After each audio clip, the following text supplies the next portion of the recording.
जो मतदान हुआ है उसकी पूरी सच्चाई आपको कल मिल जाएगी। ये वाला कुंभ जो है, महाकुंभ की कोई परिभाषा नहीं है, लेकिन क्योंकि जमाना आजकल मार्केटिंग का है, 144 साल का किसी ने प्रमाण नहीं मांगा। ये चुनाव भी 144 साल वाला जैसा चुनाव था। दिन भर ये कहने से नहीं चूकते थे कि विश्व गुरु बनने जा रहे हैं, अर्थव्यवस्था उनकी तीसरे नंबर पे पहुंच रही है। वो आजकल कैसे चुप घूम रहे हैं, मौन हो गए हैं। कल दिल्ली के नतीजे आ रहे हैं, कल मिल्कीपुर के उपचुनाव का नतीजा आ रहा है, उसको लेकर के आपने लगातार चुनाव आयोग पर निशाना साधा, सवाल खड़े किए। आखिरकार संवैधानिक संस्था पर इस तरीके के सवाल क्यों? कई बार एग्जिट पोल के जो अनुमान होते हैं वो ठीक नहीं निकलते हैं। जो एग्जिट पोल अपने सर्वे के माध्यम से जानकारी देता है वो कई मायने में सही नहीं निकलता। अब क्योंकि कल रिजल्ट आना ही है, तो जो मतदान हुआ है उसकी पूरी सच्चाई आपको कल मिल जाएगी। किसकी सरकार बनेगी, किसकी सरकार जाएगी, ये तो दिल्ली की बात हो गई। मिल्कीपुर चुनाव में और मिल्कीपुर चुनाव शुरू होने से पहले अगर आपको याद होगा तो मैं चाहता था कि आप सब लोग वहां आएं और देखें कि वोट कैसे डाला जाता है और वोट कैसे पड़ता है। भारत का लोकतंत्र और खासकर बीजेपी की सरकार में किस तरीके से लोकतंत्र और मजबूत हो रहा है, कितना मजबूत दिखाई देता, वो आप लोग आए नहीं। आपने एक बहुत बड़ी अपॉर्चुनिटी मिस कर दी। शायद ये सदी में एक बार देखने को मिली होती आपको। जैसे ये वाला कुंभ जो है, महाकुंभ की कोई परिभाषा नहीं है, लेकिन क्योंकि जमाना आजकल मार्केटिंग का है और जितना आप उसको कम्युनिकेट कर ले जाओ तो महाकुंभ हो गया। 144 साल का किसी ने प्रमाण नहीं मांगा। ये चुनाव भी 144 साल वाला जैसा चुनाव था जो आपको देखना चाहिए था। सोचिए आप, बगल के जिले जो हैं वहां से भारतीय जनता पार्टी ने अपने कार्यकर्ता बुलवाए। अंबेडकर नगर से कार्यकर्ता है, अब तो हम लोगों को उनके गांव पता लग गए हैं क्योंकि पकड़े गए थे कुछ लोग। बगल के जिले से अमेठी से लोग आए थे, सुल्तानपुर से लोग आए थे, रायबरेली से लोग आए थे, और गाड़ियों के नंबर हैं। अगर आप चाहोगे तो मैं अपने पार्टी के पेज पे कुछ गाड़ियों के नंबर आपको दे दूंगा, डाल दूंगा। प्रिसाइडिंग ऑफिसरों की आपको वो रिकॉर्डिंग मिल गई होगी, जहां पर प्रिसाइडिंग ऑफिसरों से पूछा कि भाई टारगेट पूरा है कि नहीं है और किस टारगेट में आप हैं, आपको 30 वोट डलवाना है फर्जी या 50 वोट डलवाना है या उससे ऊपर, वो भी रिकॉर्डिंग आपको हम लोगों ने जानकारी कर दे दी। बीएलओ कौन पोस्ट होंगे, बीएलओ कौन पोस्ट होंगे, किस थाने में कौन पोस्ट होगा, सीओ कहाँ पोस्ट होगा, एसएसपी कौन क्या देखेंगे, ये सब वेल प्लान्ड इलेक्शन हुआ। ये वाला, ये आपने 144 साल वाला जिस तरीके से कुंभ था, उस तरह दुनिया का सबसे अच्छा चुनाव आपने मिस कर दिया। ये अपॉर्चुनिटी प्रेस को मिस नहीं करनी चाहिए थी।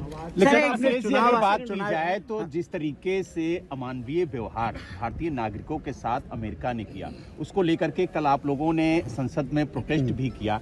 क्या जिस तरीके से आप लोग आवाज उठा रहे हैं ये आगे भी देखने को मिलेगा सदन के अंदर?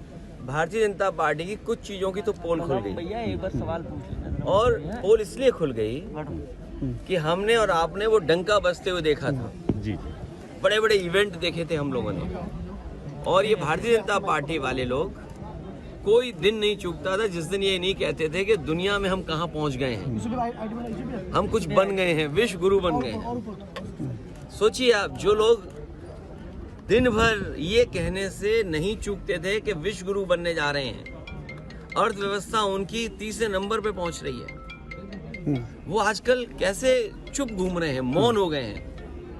जो विश्व कहने वाले लोग मौन घूम रहे हैं, और जिस तरीके से लोग लौट करके आए हैं, ये कह देना कि पहले भी ऐसे लोग लौटे थे, लेकिन पहले हमारी अर्थव्यवस्था इस जगह नहीं थी, इतना हम अर्थव्यवस्था का डंका नहीं पीटते थे। और कैसे लोग आए हैं जिन्हें शौचालय नहीं जाने दिया, बाथरूम नहीं जाने दिया।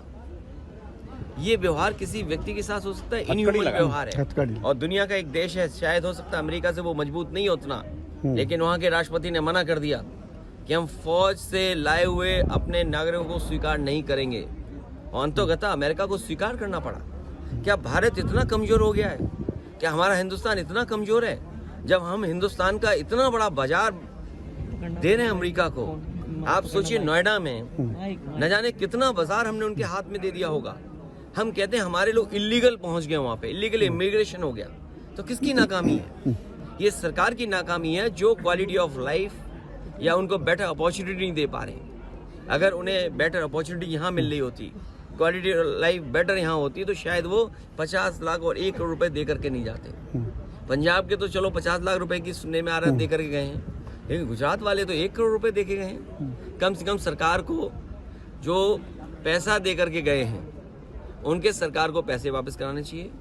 और जिस उम्मीद के साथ वो लोग गए थे, घर परिवार के लोग, वही नहीं, भारत के और भी लोग हैं जो अपनी क्वालिटी वाला बेटर जीना चाहते हैं, जॉब्स चाहते हैं, नौकरियां चाहते हैं, अपने परिवार की सिक्योरिटी चाहते हैं, अपने परिवार की प्रॉस्पेरिटी चाहते हैं। उनको सरकार मौका दे। अगर मौका नहीं देती है तो ये जो अर्थव्यवस्था में आप दिखा रहे हो ना कि हम किस ऊंचाई पे पहुंच रहे हैं, आप कुछ लोगों को ऊंचाई पे पहुंचा रहे हो, आम लोगों को उस ऊंचाई तक नहीं ले जा रहे। एग्जिट पोल के बाद टीएमसी ने सवाल खड़े किए नेतृत्व पे, आप क्या कहना चाहेंगे?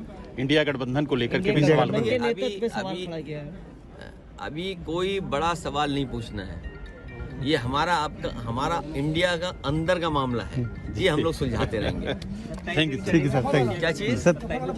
27 में पीडीए चलेगा और पीडीए के लोग देख रहे हैं कि उनका वोट कैसे छीना जा रहा है, वो कैसे अपमानित हो रहे हैं। उन्हें एसओ की पोस्टिंग नहीं मिलेगी, सीओ नहीं बनाया जाएगा क्योंकि वो वोट में कहीं ना कहीं आपको दे देंगे। कौन सिपाही पोस्ट होगा?